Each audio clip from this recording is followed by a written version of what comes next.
Buenas tardes a todos. A mí me toca el tema estudio básico de la pareja infértil. Vamos a empezar definiendo lo que es infertilidad. Infertilidad es la incapacidad de una pareja de obtener un recién nacido luego de mantener relaciones sexuales sin protección más allá de un año. El 10 al 15% de las parejas en edad fértil van a tener problemas de infertilidad. El factor fundamental, ya lo explicó muy bien Sonia, es la edad de la mujer. La fecundabilidad es la capacidad de una pareja para gestar mes a mes. Y esto es un dato muy importante. Nosotros los humanos somos subfértiles por naturaleza. En un mes se embaraza solamente el 20 al 25%. ¿Sí? Luego se van sumando las probabilidades y finalmente en el año se termina embarazando el 85% y es finalmente este 15%, este 10 al 15%, el que va a consultar con nosotros. Este es un gráfico ya clásico, ¿verdad? Que lo que habla es presentar aquí la edad y aquí las chances de embarazo. Vemos cómo cuando una mujer está alrededor de los 25 o 30 años, sus chances de embarazo mes a mes es más o menos del 40%. Esto va declinando a partir de los 35 años, a los 38 empieza a bajar y en picada a partir de los 40. Hay muchos factores a tener en cuenta, factores de estilo de vida que pueden afectar la infertilidad. La obesidad, el bajo peso, el fumar, el alcohol, la cafeína en dosis altas. No es que la paciente no puede tomar café, pero la cafeína en dosis altas, el consumo de drogas y toxinas y solventes. Hay una ventana de implantación que es muy importante que nosotros sepamos. ¿Sí? Si nosotros tenemos en cuenta, aquí es la probabilidad de embarazo, esto es 50%, 40, 30, 20, 10. Acá estamos hablando de los días relativos a la ovulación. El día 0 es el día de la ovulación y vemos como tanto las mujeres entre 35 y 39 años como las mujeres de 19 a 26 se ve como la mayor cantidad de embarazos se producen en los 2 días previos a la ovulación, ¿sí? Con una ventana de 6 días. Y lo más importante, nosotros somos ginecólogos especialistas en infertilidad, pero es muy importante, este auditorio está compuesto en su mayoría por ginecólogos generales, entonces hay muchas de estas cuestiones que sí son muy importantes que se le pueden ir orientando a las pacientes. Una de ellas fundamental es el moco cervical. Es mucho más importante, acá tenemos la probabilidad de embarazo dependiendo de cómo es el moco cervical. Fácil, se le dice a la paciente, después de ir al baño, después de hacer pipí, se limpia con el papel higiénico y ve cómo es el flujo. Cuando está totalmente seca, las chances de embarazo son casi 0. A medida, cuando es ligeramente húmedo, aumenta un poco. Cuando es un poco más húmedo, aún más. Pero cuando el moco es ya bien viscoso, las probabilidades de embarazo aumentan de una manera considerable. ¿Cuándo iniciar los estudios? Al año, en menor de 35 años. Es llover sobre mojado con respecto a todo lo que estuvo diciendo Sonia. Es muy importante la mujer, es un factor fundamental. De vuelta, como ginecólogos generales, y eso lo dijo muy bien Sonia, tenemos que aconsejar a las pacientes con respecto a su edad. Preguntarles siempre, no importa que ahora no se quiera embarazar, preguntarles si tiene yo siempre le pregunto, ¿cuántos hijos querés tener? La que me dice 1 y tiene 31, 32, bueno, es un momento de empezar. Me viene una paciente de 29, 30 años y dice, yo quiero tener 4, empieza ahora. Si querés tener 4, empieza ahora. O sea, siempre hago esta pregunta yo, ¿cuántos hijos querés tener? Y los estudios se adelantan, se espera un año en las menores de 35 años, y se adelantan a hacer los estudios a los 6 meses a partir de los 35 años, en pacientes ya con historias de oligomenorrea, que nos va a hacer pensar en la patología prevalente con estos signos, que es el síndrome el SOP, el síndrome ovario poliquístico. También una paciente conocida con una enfermedad uterina, una enfermedad tubárica, una enfermedad peritoneal o endometriosis estadio 3, 4, también adelantamos ya a los 6 meses de que empezamos a ver los estudios, y una infertilidad masculina conocida. En el examen físico perdón, esto en realidad debería ser anamnesis. En la anamnesis, lo que le preguntamos a la paciente es la duración de la infertilidad y si ya se hizo un tratamiento previo. Por ejemplo, una paciente que ya se hizo inseminaciones, no tiene ningún, y ya se hizo más de 4, que es lo aconsejable, no vale la pena volver a hacerle las inseminaciones y menos aún ir a un coito programado. Luego vamos a aplicar un poquitito de cada tratamiento, ¿sí? Entonces es muy importante preguntarle a la paciente hace cuánto no se embaraza y qué tratamientos ya se hizo. La historia menstrual es fundamental, Sonia ya lo dijo, ¿verdad? Una paciente que menstrua mensualmente cada 28-30 días, probablemente una mujer que ovula, ese es el signo más importante de la ovulación. La anamnesis tiene mucho mayor valor predictivo que la progesterona en segunda fase del ciclo. Es mucho más importante preguntar a una paciente si menstrua todos los meses, porque si menstrua todos los meses, ovula. Con la progesterona nosotros tenemos información solamente de ese ciclo determinado que le estamos dosando la progesterona. Antecedentes de embarazo, siempre es bueno, es de buen pronóstico que la paciente ya se haya embarazado previamente. Cirugías previas, sobre todo cirugía en los ovarios, típico caso endometriosis, ¿verdad? Pacientes con múltiples cirugías de endometriosis. Lo que hace esta cirugía en los ovarios es disminuir la reserva ovárica, que muy bien habló Sonia. Enfermedades que pueden asociarse a infertilidad, típicamente la hiperprolactinemia, el hipotiroidismo y consumo de tabaco, alcohol y drogas. Si ya en el examen físico es muy importante el índice de masa corporal, ya vimos que estaba relacionada la infertilidad tanto con el bajo peso como con el alto peso. Una tiroidea aumentada, el examen físico nos puede hablar de una probable enfermedad tiroidea que afecta la fertilidad. Secreciones por pezón, la galactorrea puede hablarnos de una hiperprolactinemia. Signos inequívocos de hiperandrogenismo. Cuando hablamos de hiperandrogenismo también tenemos que pensar cómo causa el síndrome ovario poliquístico. Sabemos que en el 80-85% de los casos este hiperandrogenismo en la mujer va a estar causado por el síndrome ovario poliquístico. Secreciones vaginales o cervicales, una cervicitis que podría esconder alguna infección por clamidia, que podría llegar a afectar las trompas, y por supuesto molestias o tumores abdominales. Mi charla se llama Estudio de la pareja infértil, esa es la clave, pareja infértil, no mujer. Nosotros somos ginecólogos, ¿verdad? Muchas veces tendemos a pensar solo en la mujer y no tenemos que olvidarnos del hombre, nunca, ¿verdad? Ya en la primera consulta, si cumple estos criterios que dijimos de 1 año, menor de 35 años o de 6 meses, con todos los otros casos que dijimos, sí o sí tenemos que pedirle un análisis del semen, un seminograma, ¿sí? Y es muy importante que todos conozcamos los valores normales que nos habla la OMS en su clasificación, que yo antes decía la nueva clasificación, pero ya no es nueva, es de hace 7 años, del 2010, del seminograma. ¿Por qué me detengo mucho en esto?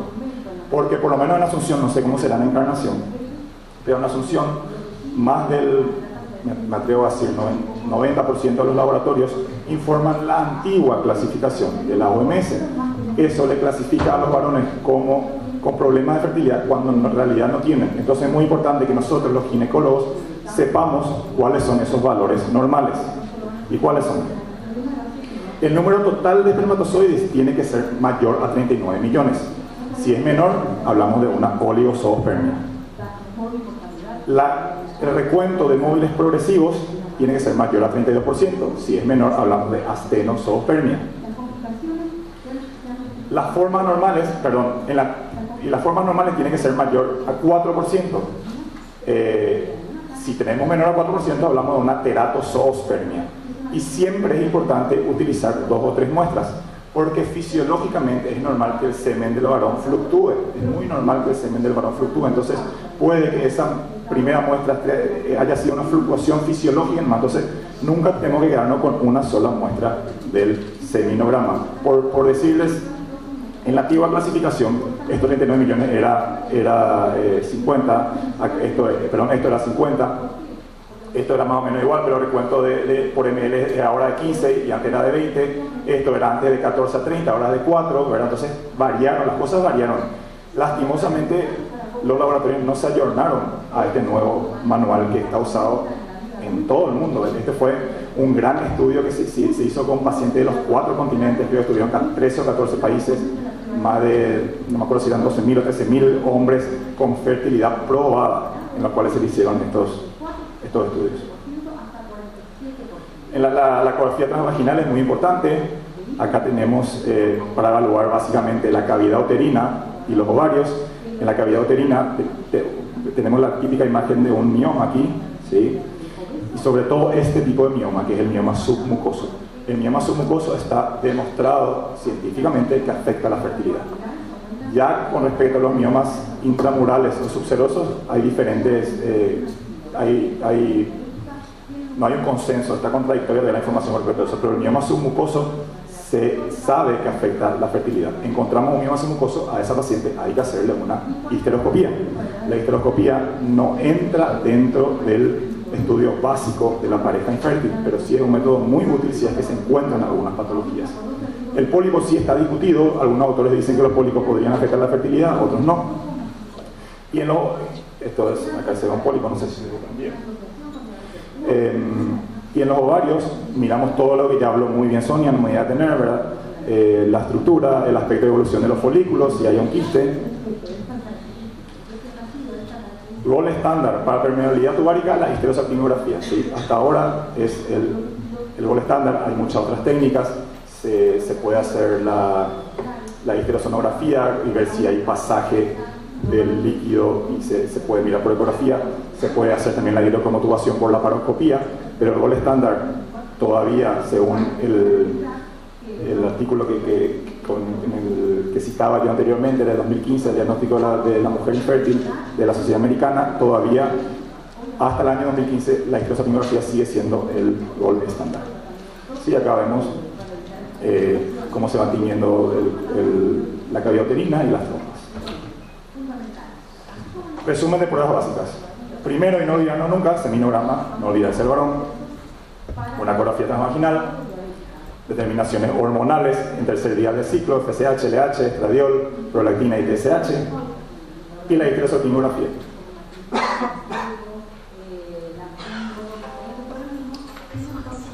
Esta es mi monografía para obtener el título de especialista en endocrinología ginecológica.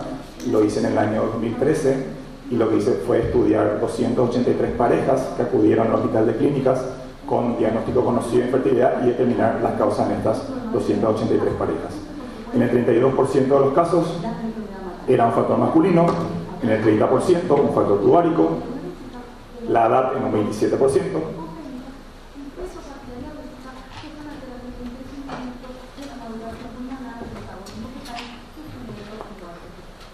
la edad en un 27%, el síndrome ovario poliquístico 20%, factor uterino 17%, hiperprolactinemia 10% y luego ya menos otras causas.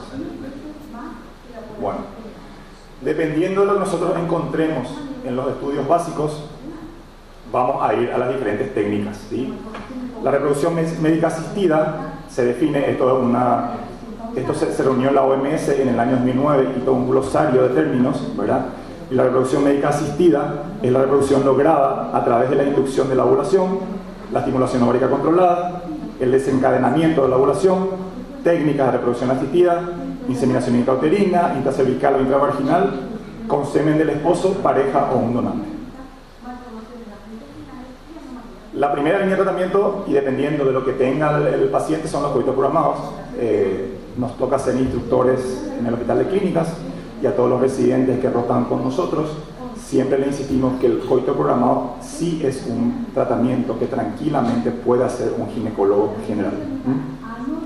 Obviamente, antes de ir a un coito programado, tenemos que tener todo el resto de los estudios normales.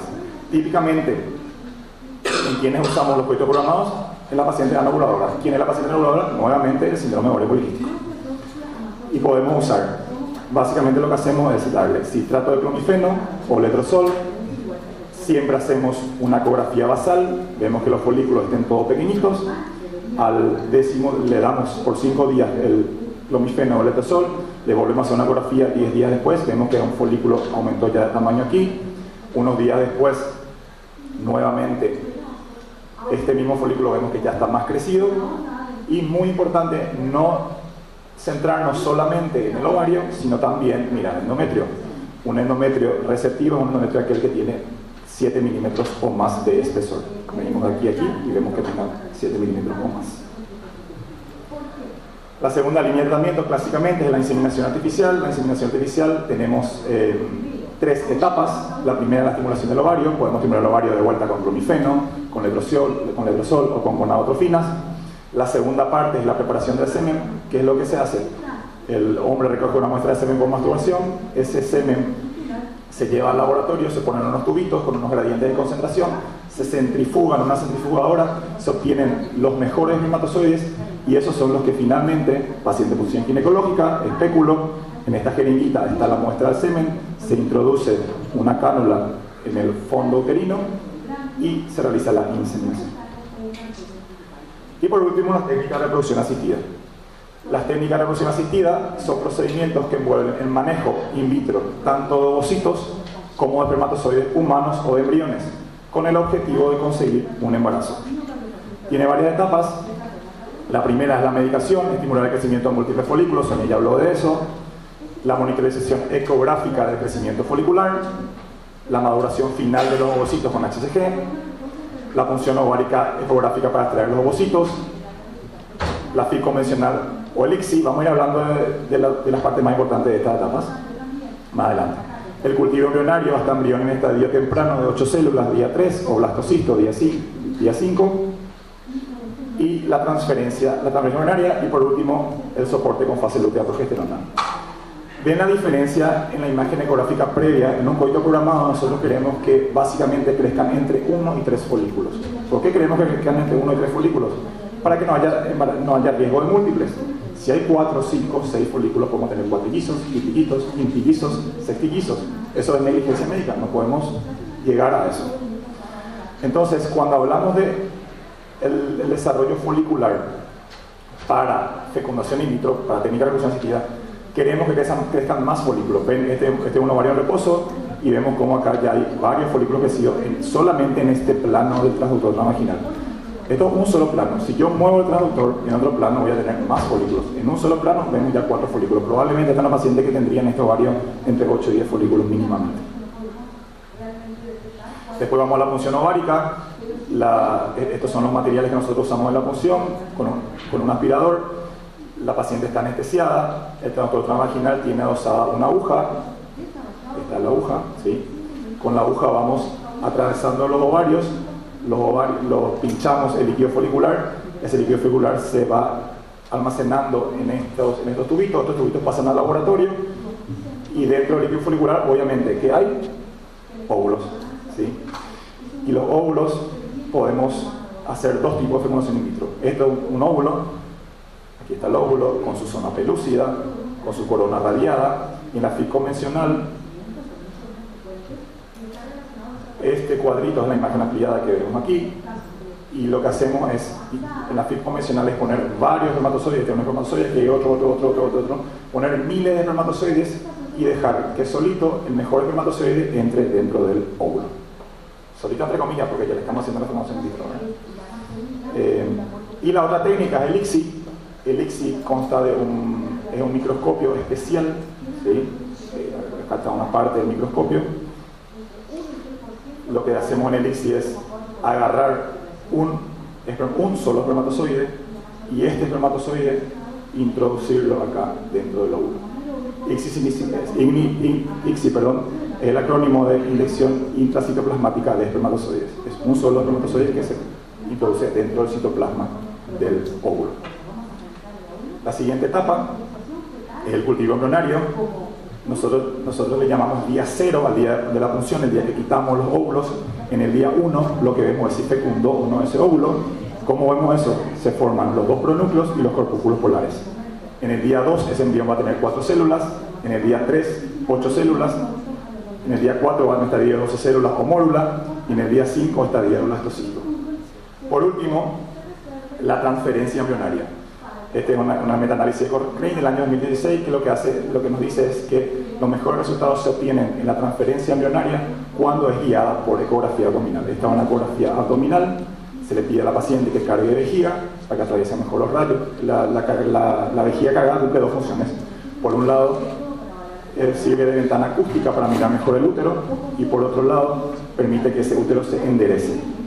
Entonces lo que hacemos es con la mayor suavidad posible, este es el momento cumbre de la técnica arcoiris.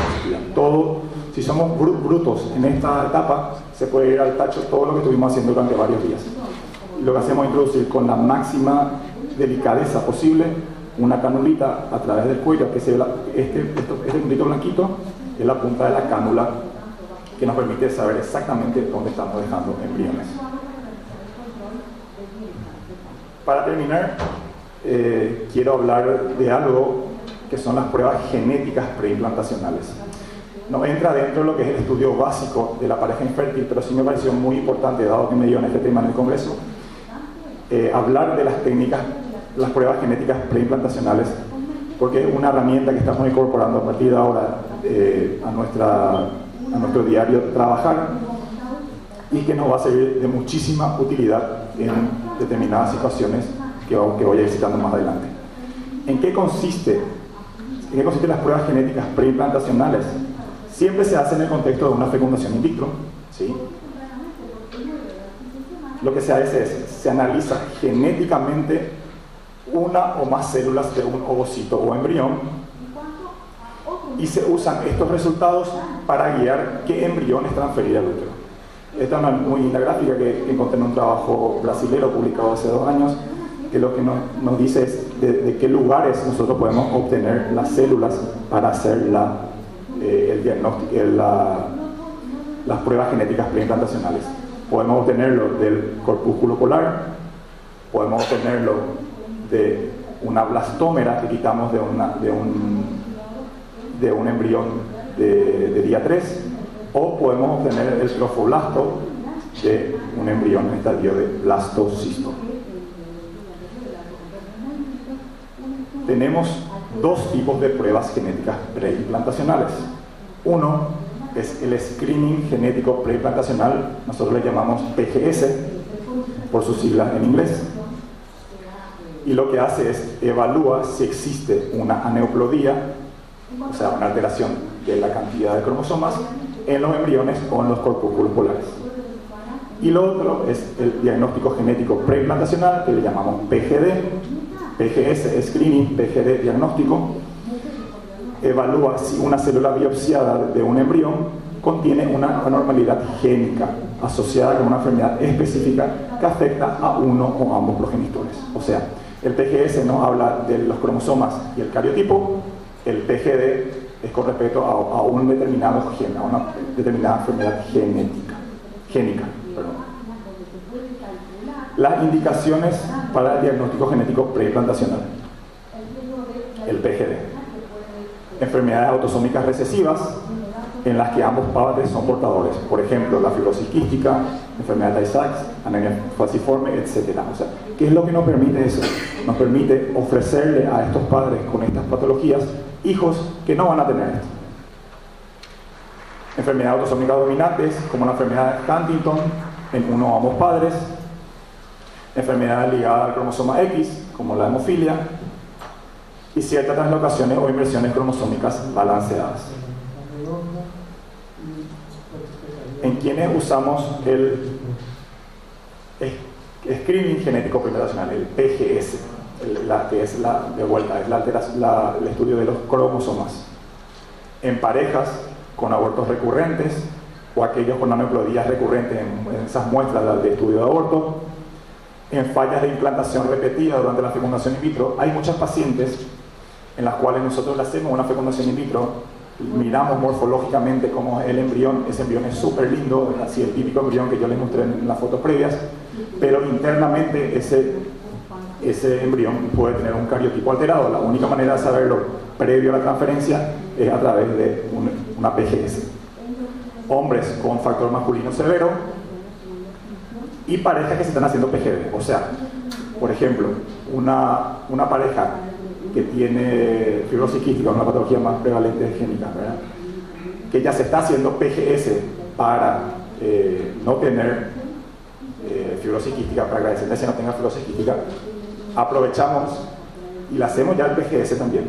O sea, también ya le estudiamos sus cromosomas para transferirle embriones completamente sanos.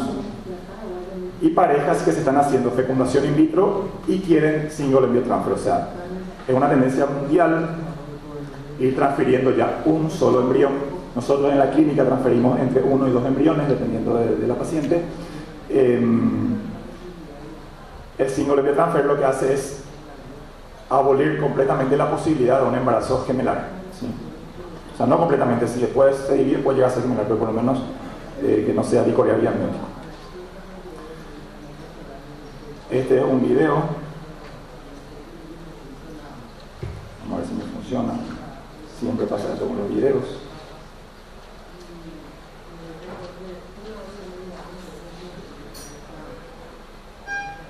Ahí me está funcionando. Este es un embrión de día 3 en 8 células y vemos acá su zona pelúcida. Vemos cómo la zona pelúcida se está abriendo. El láser lo que hace es ir desintegrando esta zona pelúcida. Quiero adelantar y no puedo.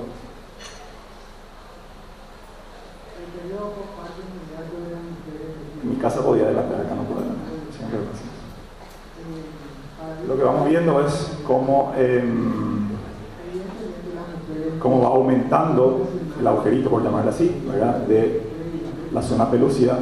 Lo que se está intentando acá es, van a ver después, esta es la zona pelúcida, aquí. Ah, perdón, yo veo acá y no veo acá. Un ratito, ya. Aquí está.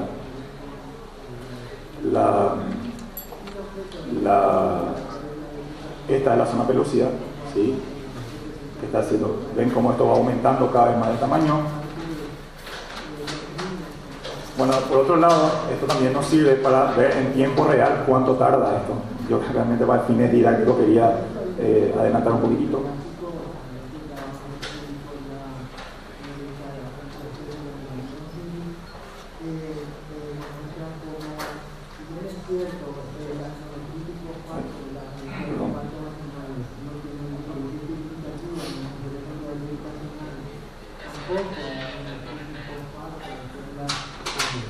Lo que va a hacer ahora esta pipeta es aspirar una blastómera, ¿sí? A las células de los embriones le llamamos blastómeras, y lo que va a hacer esta pipeta es chupar esta blastómera.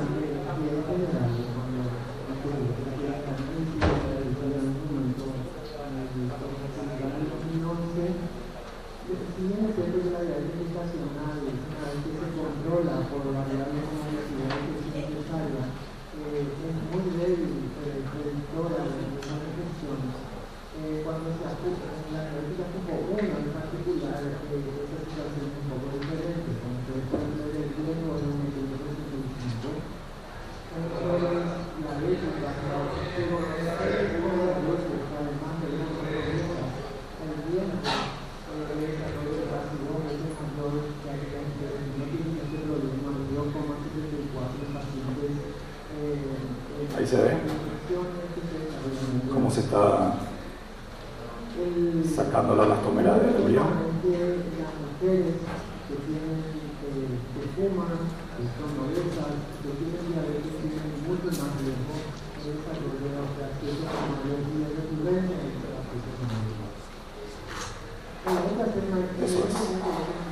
Eso es si hacemos un PGS o un PGD con un embrión en estadio de día 3.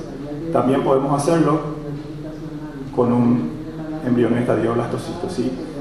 El embrión en estadio blastocisto nos ofrece la ventaja cuando hacemos el PGD o el PGS en embrión de día 3, obtenemos una sola blastómera. Cuando hacemos de un blastocisto son ya varias células, como pueden ver aquí, hay una célula, aquí hay otra, son diversa cantidad de células las que se están enviando para el estudio cromosómico o génico. Y eso nos sirve muchísimo porque a mayor cantidad de células, mayor cantidad de información también con respecto al ADN o a los genes. Vemos como láser, estos rojitos del láser, es como que se van haciendo pulsos del láser, y el láser va cortando cada vez más de trofoblastos, ¿sí? Hasta que finalmente se desprende del todo, ¿sí? Ahí vemos el láser aquí.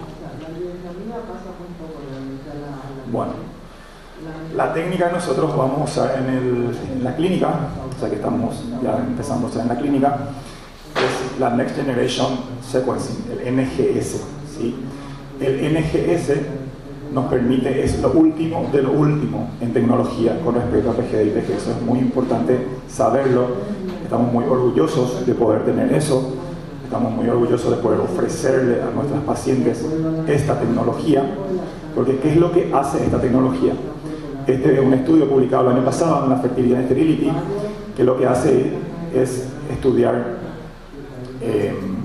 la cantidad de embriones. Euploides son los azules, aneuploides son los rojos y mosaicos son los verdes. Dependiendo de la edad, menos de 35 años vemos que casi la mitad son cromosómicamente normales. A medida que va aumentando la edad vemos como la euploidía va disminuyendo significativamente y va aumentando la aneuploidía. Eso es muy importante. Sí, estoy terminando. Entonces, el